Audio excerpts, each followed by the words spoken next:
വന്യമൃഗാക്രമണം തടയണമെന്നാവശ്യപ്പെട്ട് AYF, NFW എന്നിവയുടെ നേതൃത്വത്തിൽ Munnar wild life വാർഡന്റെ ഓഫീസ് ഉപരോധിച്ചു. CPI ജില്ലാ അസിസ്റ്റന്റ് സെക്രട്ടറി P. പളനിവേൽ ഉപരോധ സമരം ഉദ്ഘാടനം ചെയ്തു.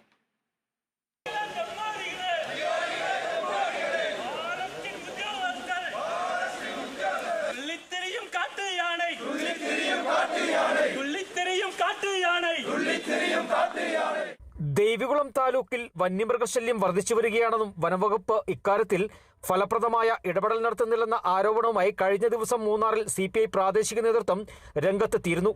ഇതിനു പിന്നാലെയാണ് CPIക്ക് കീഴിലുള്ള AYF, NFIW എന്നിവയുടെ നേതൃത്വത്തിൽ മൂന്നാർ വൈൽഡ് ലൈഫ് വാർഡന്റെ ഓഫീസ് ഉപരോധിച്ചത്. CPI ജില്ലാ അസിസ്റ്റന്റ് സെക്രട്ടറി P. പളനിവേൽ ഉപരോധ സമരം ഉദ്ഘാടനം ചെയ്തു. AYF മണ്ഡലം സെക്രട്ടറി T. രാജ അധ്യക്ഷനായി. വന്യമൃഗാക്രമണത്തിൽ നിന്നും ജനങ്ങളുടെ ജീവനും സ്വത്തിനും സംരക്ഷണം നൽകണം. പ്രശ്നക്കാരായ കാട്ടാനകളെ അടിയന്തരമായി ഉൾക്കാട്ടിലേക്ക് മാറ്റണം. അല്ലാത്തപക്ഷം സമരം കൂടുതൽ ശക്തമാക്കുമെന്ന് യോഗത്തിൽ സംസാരിച്ച നേതാക്കൾ പറഞ്ഞു. CPI മൂന്നാർ മണ്ഡലം സെക്രട്ടറി T. ചന്ദ്രപാൽ, കാമരാജ്, ശാന്തി മുരുകൻ തുടങ്ങിയവർ സംബന്ധിച്ചു. Kerala vision news, Idukki.